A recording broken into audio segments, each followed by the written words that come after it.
좋아요, 구독. 먼저 미국 민주당 의원들이 금리 인하 촉구를 했다. 이건 정치적인 부분이겠죠. 정치적인 부분이고 이제 11월 달에 미국 대선도 있기 때문에 네. 어떠한 이제 민생 부분을 챙기는 입장에서 이제 그렇게 하는 건데 우리나라 지금 현재 그 주택담보대출 같은 경우에 혹시 몇 프로인지 아세요?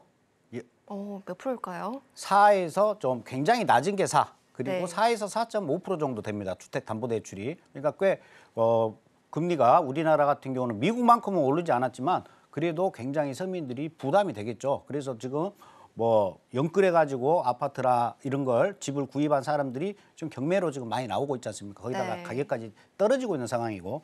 근데 미국 같은 경우는요, 지난해 10월 달에 30년 만기 고정금리 주택담보대출이 10%에 육박하는 거의 8%까지 올라갔었어요. 8%. 이게 우리나라의 거의 더블이죠. 네. 네. 2배 정도 되는 금리를 지금 미국에서는 지불하고 있는 거예요. 어마어마하죠.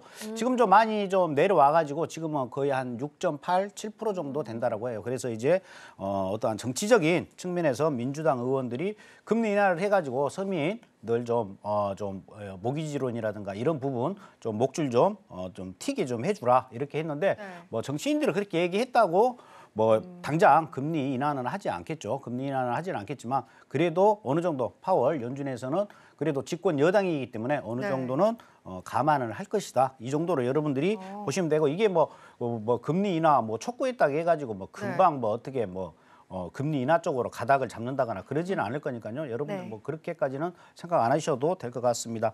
두 번째 같은 경우에는 올해 경기 침체가 아마 올 것이다. 네. 이렇게 말씀을 하셨는데 당연히 올해 이제 경기 침체는 오긴 와요. 오긴 오는데 경착륙이냐 연착륙이냐 이제 이런 부분들 가지고 이야기들 많이 하는데 보통 이제 향후 2개월간의 경기 침체를 예상할 수 있는 게 컨퍼런스 보드의 선행 경제 지표입니다. 네. 이 선행 경제 지표가 계속해서 지금 연율로 봤었을 때 하락세로 계속 우하향으로 떨어지고 있어요. 그렇기 때문에 경기 침체가 올 것이다라고 얘기하는데 4분기 GDP 때도 보게 되면 그닥 그렇게 나쁜 성적은 아니었죠. 시장 예측치보다도 훨씬 좋은 결과가 나왔고 앞으로도 경제 지표가 계속 나오기 때문에 지금 현 수준에서 이렇게 애단하기는 어렵다. 근데 아까 말씀한 것처럼 네. 10년물 국채 금리하고 3개월 단기 국채 금리하고 이 국제 금리의 폭이 역전이 지금 돼 있어요. 이 역전된 건 지금 굉장히 장기간 이렇게 역전을 하고 있는 상황인데 이런 경우는 쉽게 얘기해서 적어도 경기 침체에 온다. 이 바로미터를 볼 수 있는 게 이 장기 금리와 단기 국채 금리의 이 역전 폭이라고 보시면 되는데 지금 이게 좀 가장 좀 마음에 걸리는 부분. 그다음에 아까 말씀드린 것처럼 부동산 관련. 부동산이라는 게 여러분들 단순하게 생각해가지고 부동산 단지 딱 그거 하나만 생각하면 안 돼요. 부동산과 금융은 완전히 이어져 있다라고 보시면 되겠죠. 부동산 사는 입장에서는 누가 자기 현금으로 다 집 사는 사람 없지 않습니까? 은행 분명히 연관이 돼 있죠. 네. 집을 짓는 입장, 건설업자 측에서도 PF 많이 들어보셨을 겁니다. PF를 일으켜가지고 은행에서 대출을 받아서 땅도 사고 건물도 짓는 건데 이렇게 부동산과 이러한 금융과는 정말 밀접한 관계가 있는데 벌써 지금 중국의 헝다 지금 문제가 지금 돼가고 있고 미국도 사실상 부동산 이게 굉장히 위기론이 계속 팽배하고 있는 상황이에요. 그래서 이 부동산 문제가 어떻게 해결이 될지 그리고 중국발 헝다 이 부동산 이 이슈가 또 유럽이나 미국까지 또 전파가 될지 이 부분에 대해서는 좀 지켜봐야겠지만 아무튼 침체는 오는데 아마 미국에서는 그래서 좀 선제적으로 금리 인하를 3차례에서 4차례 정도 하면서 좀 경착륙을 연착륙으로 가볍게 좀 소프트하게 침체 국면을 벗어나지 않겠느냐 이렇게 저는 좀 비둘기파적인 입장으로 생각을 좀 합니다. 네, 현재 일단 두 가지의 뉴스를 살펴봤습니다. 그럼에도 불구하고 지금 주식시장 같은 경우는 장기금리 또 단기금리 역전폭을 좀 살펴보면서 부동산 관련한 뉴스까지 팔로우업을 해야 된다라고 말씀을 해주셨는데요. 혼자서 이러한 뉴스들을 찾기는 굉장히 어렵습니다. 매일매일 새로운 이슈들이 쏟아지기 때문에 지금 바로 노란톡방 들어오시게 된다면 남한산성 마스터님께서 매일매일 이러한 이슈들 짚어드릴 예정입니다. 오전, 오후 할 것 없이 항상 계속해서 말씀을 해주고 계시기 때문에 때문에 나도 이러한 뉴스들 놓치지 않고 따라가면서 해외 시장 그리고 국내 시장뿐만 아니라 해외 선물을 통해서 수익을 바로 연결하고 싶다 하시는 분들이라면 지금 바로 노란톡방 들어오시면 되겠습니다. 하단에 QR코드 나가고 있고요. 기본 카메라 어플 켜셔서 가져다 대시면 링크가 뜹니다. 링크 누르신 다음에 입장 코드 입력하고 들어오시거나 문자로도 참여 가능합니다. 문자샵 0082번으로 남한산성 마스터님 성함 적어서 보내주시면 같은 링크 보내드리고 있으니까요. 이 링크 누르고 들어오셔서 마스터님과 함께 하시면 되겠습니다. 자, 이렇게 이슈까지 살펴봤는데요. 그렇다면은 나스닥 같은 경우 오늘은 어떤 쪽으로 방향을 잡아보면 좋을지 편말 통해서 바로 확인해 보도록 하겠습니다. 자, 마스터님 편말 준비해 주시고요.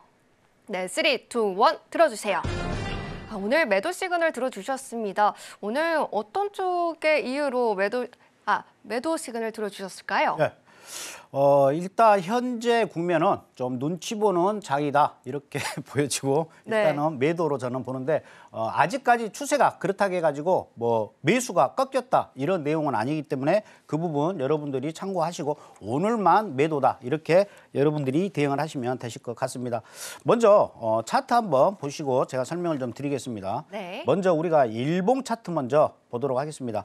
나스닥 현재 보시고 있는 차트는 일봉 차트입니다. 일봉 차트 보시게 되면 현재 17793.5가 정고점이죠. 정고점인데 저 개인적으로 남한산성은 17812까지는 일단은 올라갈 걸로 보여요. 그래서 아직 고점은 찍지 않았죠. 한 번 정도 17812는 터치를 해야 된다. 여러분들이 이렇게 보시면 될 것 같습니다.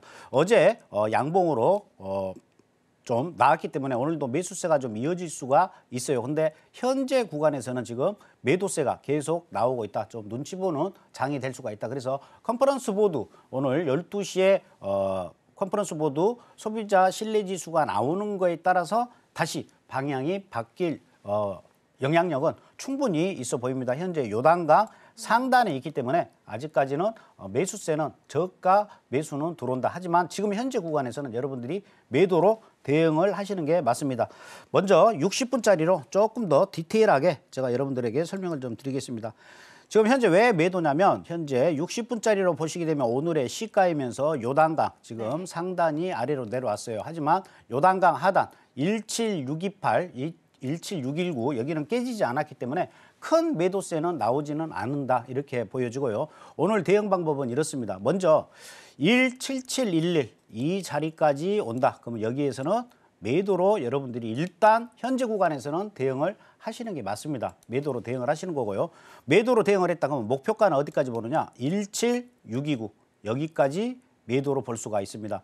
17629 여기가 만약에 하방으로 뭐 소비자 신뢰지수가 나왔다거나 해가지고 이 밑에가 뚫렸다 그러면 그 다음부터 나스닥은 17563 이 자리까지 추가적으로 하락할 수 있는 여지가 충분합니다. 17563 아래에서는 저희가 거래를 할 수 없는 그러한 구간이다. 여러분들이 이렇게 이해를 하시면 되겠고요.